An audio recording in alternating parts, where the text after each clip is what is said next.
जीत fix.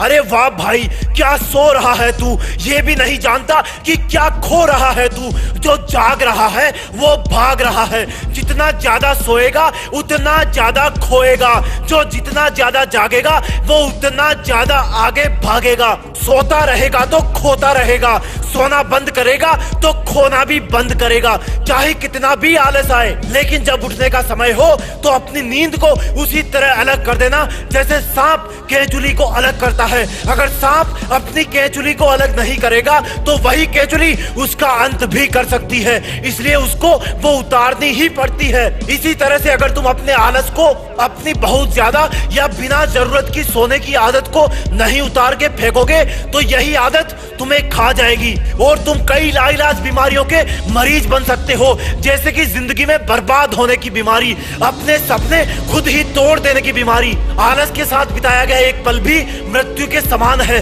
क्योंकि आलस के वक्त तुम्हारा खुद का कोई अस्तित्व नहीं रहता। जब भी जरूरत से ज्यादा नींद आए तो सोचना कि क्या पूरी दुनिया ही सो रही है। नहीं मेरे दोस्त, जो आगे बढ़ने के शौकीन हैं वो बड़े ही इंटरेस्ट के साथ जागे जा रहे हैं और आगे बढ़े जा रहे हैं, और उनसे तुम दुगुनी स्पीड से पीछे हटते जा रहे हो। नींद आए तो नहा लेना, 10 पुशअप मार लेना, थोड़ा टहल लेना, लेकिन अगर असली इंसान हो तो उसके सामने कभी घुटने मत टेकना।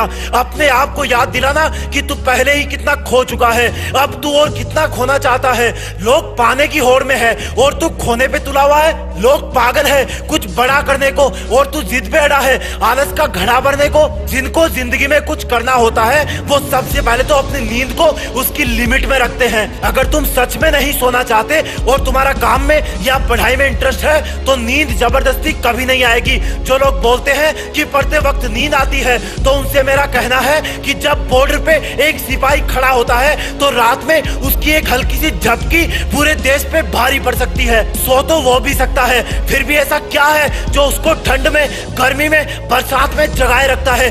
जिम्मेदारी। वो जिम्मेदारी को दिल से महसूस करता है और सोने के खतरे को अच्छी तरह समझता है और इसीलिए वो पूरी रात भर जाग सकता है। लेकिन तुम्हें पता है अगर तुम आज सो गए तो कल तुम्हें कोई कुछ नहीं बोलेगा, तुम पर कोई गोली नहीं चलने वाली, ना ही तुम किसी जिम्मेदारी को फील करते हो। और यही कारण है नींद आने का, आलस करने का, कि तुम अपने आप को जरूरत से ज्यादा आजाद पंछी समझने लगे हो। अरे कम से कम उन 4 आंखों का तो ख्याल करो जो तुम्हें सबसे ऊंची जगह पे देखना चाहती है। अरे कम से कम उनकी मेहनत की इज्जत करो जो तुम्हारे सपनों के लिए अपनी नींद तब से ही छोड़ चुके हैं जब तुम्हारा इस दुनिया में पहला दिन भी नहीं आया था। इतने कमजोर तो नहीं है वो, फिर तुम क्यों हो गए? इतने कायर तो नहीं वो, फिर तुम क्यों हो गए? सपने तो बहुत बड़े बड़े हैं, तो फिर आलस क्यों कर रहे हो तुम? जब मेहनती लोग जाग रहे हैं तो क्यों अपने आप को पीछे कर रहे हो तुम? अरे एक वादा कर लो अपने आप से आज कि मैं देश में अपना नहीं बल्कि दुनिया में देश का नाम करूंगा।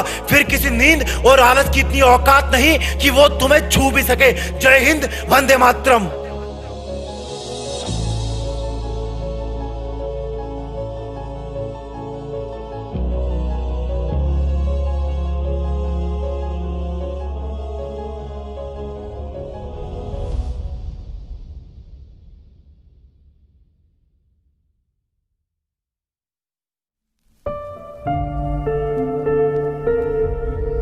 जीत फिक्स।